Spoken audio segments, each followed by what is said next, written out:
Welcome back to Squash Extra and another great season of squash on the PSA World Tour. The 2017-18 season began in earnest in September with the JP Morgan China Open taking place at the Peninsula Hotel in Shanghai. In the women's draw, Noor El Shabini got her season off to a flyer, winning the $100,000 event after beating Narong Gohar in the final.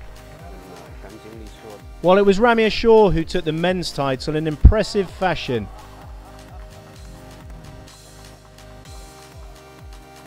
He'll be hoping it marks the turning of a corner in his injury-plagued career. During the tournament, we spent a day with world number 5, Ali Farag. You can see the full video on the SQUASHTV YouTube page now. Look at that. Look at that. How beautiful is the view? Here's Marwan. We thought he was asleep. This is the beauty of our game, huh? 4 world-class court, you put it anywhere in front of the pyramids in Egypt, and then فين؟ انت فين؟ يا ابني كلمتك وبعتلك He's late. What were you working on this morning? What was the kind of I couldn't idea? work on anything. It's such an easy opponent to play with, you know? I was just feeding the board for him. No, we just get the body going.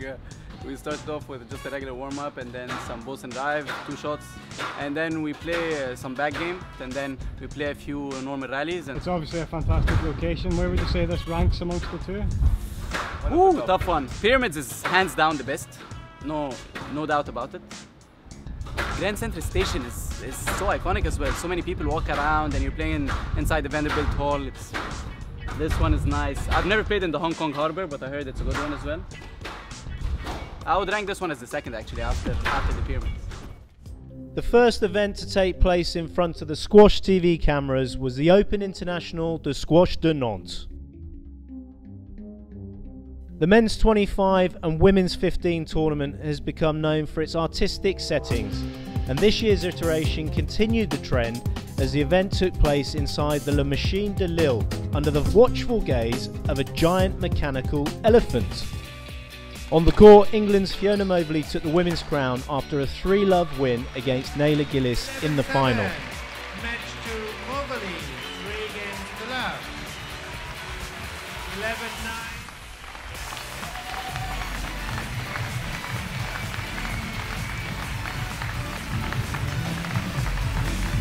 11-9. Mazen Hesham, the Black Falcon, looked back to somewhere near his best following his injury layoff, and he wooed the crowds with some amazing shots.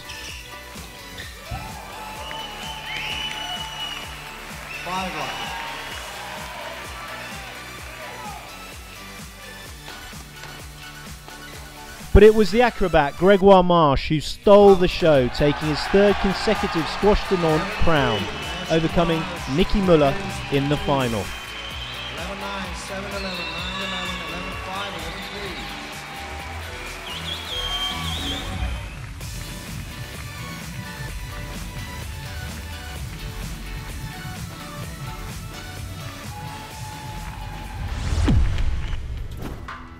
Alongside the tournament in France, the Hong Kong Football Club Open was taking place on the other side of the globe. Noor El Tayi claimed her first title in 4 years, beating the number 3 seed Joshna Chinapa in the final.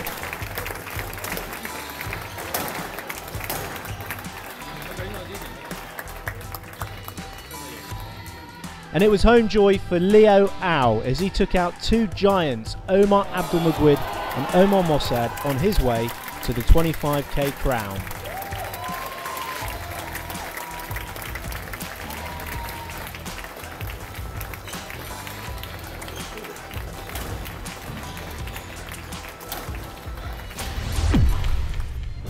The PSA Foundation has been busy over the summer, signing a partnership with Off the Wall Squash. Both of the PSA Foundation and Off the Wall Squash will work together to promote junior squash around the world and make the Off the Wall Squash Progress Awards available to all clubs, coaches and schools around the world. The program allows young players to work their way through a series of challenges in order to collect certificates and coloured wristbands to record their progress. You can become a member of the PSA Foundation at psafoundation.com and help support their mission to grow squash globally, and you'll receive some exclusive benefits. One of the most decorated and successful squash careers of all time will come to an end after this season, after England's three-time world champion Nick Matthew announced that the 2017-18 season would be his last on the PSA World Tour.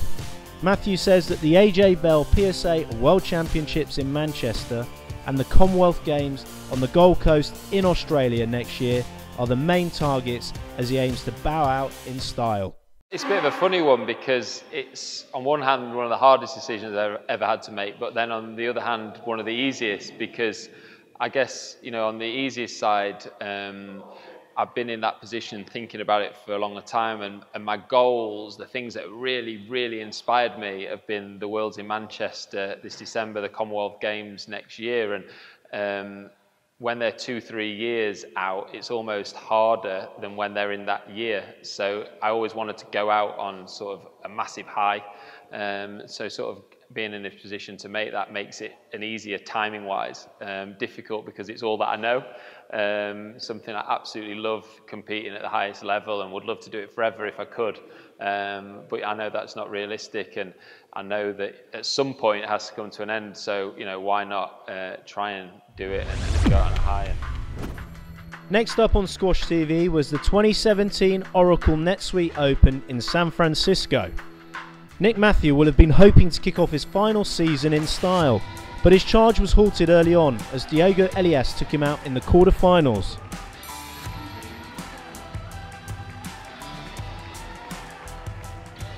Elias had this to say about his hero. And well, I'm the youngest and he's the oldest in the tournament and in the top I don't know what in the world, so I just wanted to do my best, and well, I knew it was his last year and I didn't want to beat him. like I was doing my best, but like I don't know what to say. He's an idol for me, and I always, since I was a little kid and playing him here and having the opportunity to play this game, this amazing game with him, was very special for me, and I'm really happy to win. Elias eventually lost out to Gawad in an epic semi-final, with the world champion taking the 90-minute clash in the 5th game. He went on to face Mohamed El Shabaghi in the final after the tournament debutant saved match ball to overcome Englishman James Wallstrop in his semi-final.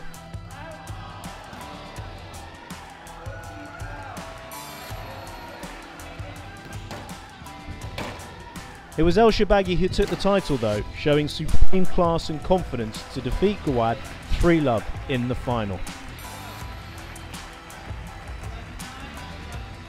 In the women's event, there was another early English exit as reigning champ Laura Mazzaro lost out to compatriot Sarah Jane Perry in the semi-finals.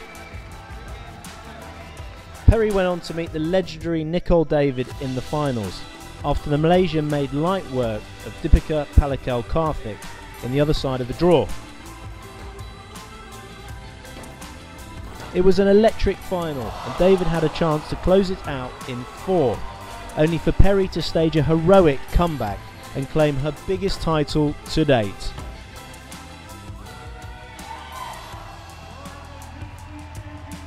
The world number 7 told us why the victory was particularly emotional. I was just thinking of my nan. This one I've got dedicated to her because my nan passed away a couple of weeks ago, and like literally on that championship ball down, I said, like, just be brave, like, just do it for Nan, and it worked. And I mean, if a dead Nig like that isn't a sign that she's like looking down on me, then I don't know what is. So. Yeah, I don't know how I won that. Had nothing in the tank, but managed to just keep getting another ball back against someone who was playing amazing. So you know, if I can get a quarter of the amount of titles that Nicole's got, and she's just one of the best human beings and best ambassadors for squash, the best ambassadors ever been. So thank you, Nicole, for such an amazing match. And yeah, I don't know how I won that.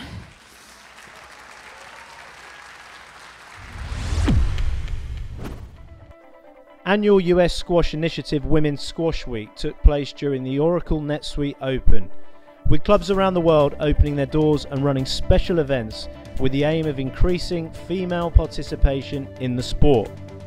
The PSA players had this to say about the campaign. Yeah, I mean, I think obviously hugely important, brings a little bit more exposure to that side of the game, and you know, people who maybe wouldn't be aware that squash is there and can sort of help you get fit and stay healthy, and you know, get women involved in doing something that's a little bit different to just running on a treadmill. And I think it just brings a little bit of awareness to that, what's going on. It's wonderful to compete in a sport that honors not just it's not just women and men, it's athletes. You know, that's kind of my thing is, you know, I don't like it saying like the men and the women. It's like, no, we're all athletes and we're all fighting out there. We're all putting ourselves on the line every day to go and compete. And I think that it's, you know, I would love the day when equality isn't even a thing. It just is. You know, it's not something we have to talk about. It's not something we have to raise awareness about, but it just is, because at the end of the day, we're all athletes. But I will say I'm super proud to be part of a sport that is fighting to have that day come. Elsewhere, on the PSA World Tour in September, Spaniard Iker Parages Bernabeu picked up his first ever title on home soil by winning the Barcelona Open. An event that also saw England's Lucy Tamel win her first ever title in what was only her 6th PSA outing. Hot prospect Mohamed Abouelga won the biggest title of his career in September, taking the Macau Open spoils, while England's Tom Richards ended a 5-year barren run to taste title success once again at the Nash Cup.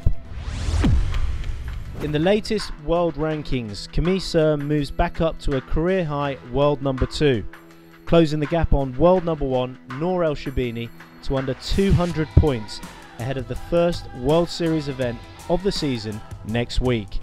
One day after celebrating her 20th birthday, Norongoha moved up to world number 5, while Sarah Jane Perry's victory over Nicole David in the final of the NetSuite Open sees the Englishwoman move to within 20 points of overtaking the 8-time world champion in the rankings. On the men's side, Gregory Gaultier stays at number 1 for a 5th month, but his lead has been narrowed by Kareem Abdul-Gawad and a resurgent Mohamed El Shabaghi. The rest of the top 10 remains unchanged, but Ramir Shaw is knocking on the door after moving up to number 11, courtesy of his China Open win earlier this month, with Diego Elias moving up to his highest ever ranking at number 15. Courtesy of a runner-up finish at the China Open at the start of September, which then followed up with a victory at the Macau Open, Egypt's Norongoha is the September Women's Player of the Month. The Men's Player of the Month was awarded to Dimitri Steinman. The 20-year-old Swiss claimed his maiden PSA World Tour title at the Beggar Open at the start of the month, beating the top seed Joshua Larkin in the final, before going on to secure the North Coast Open PSA Men's 5 title in the next tournament. It was a stacked Shot of the Month competition in September. Let's take a look at the top 3 shots voted for by you.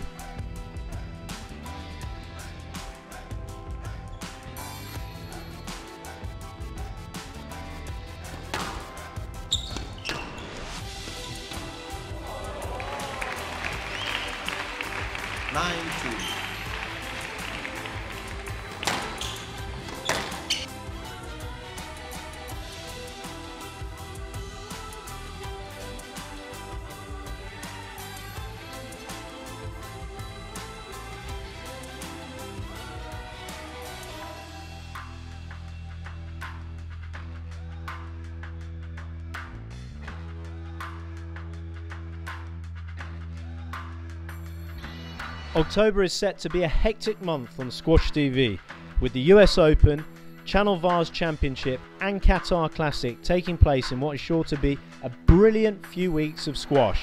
Be sure to claim your free digital membership to get access to the extended highlights, exclusive interviews and features, and sign up to SQUASHTV or Eurosport Player to catch all the action live and on demand. Join us next month for all the latest news from the PSA World Tour.